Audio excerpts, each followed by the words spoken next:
महमूद साबिर मस्जिद अल Furqan relief trust पारा आगो मल्हा गोठ में माज़ूर फैमिली के बिन कमरन ते मुश्तमिल घर तामीर कराए दिनो वियो। तफ़सीलन मूजिब महमूद साबिर मस्जिद अल फुरकान रिलीफ ट्रस्ट पारा आगो मल्हा गोठ में एक माज़ूर फैमिली के बिन कमरन ते मुश्तमिल घर तामीर कराए दिनो वियो। उन खां सवाइ फर्नीचर, सोलर प्लेट, बैटरी, पाइण लाइ कपड़ा, व्हील चेयर पिण ॾिना विया आहिनि। उन मौक़े ते फलाही इदारे जे अॻवाननि चयो त असांखे ख़बर पई त आगो मल्हा गोठ में हिकु अहिड़ी फैमिली रहे थी जंहिंजा 3 ॿारड़ा माज़ूर आहिनि।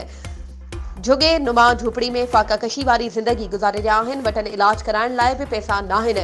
असां पंहिंजी टीम सां पहुची मुतासिरनि जी वसा आहर मदद कई आहे। बिन कमरनि ते मुश्तमिल घर तामीर कराए ॾिनो।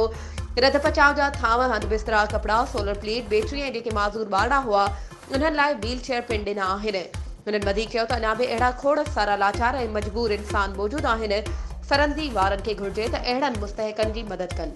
वधीक ख़बरुनि ऐं अपडेट्स जे लाइ असांजे चैनल खे सब्सक्राइब कयो ऐं हा, बेल आइकन खे प्रेस करणु न विसारिजो त जीअं असांजी हर नई अचण वारी वीडियो तव्हां ताईं पहुची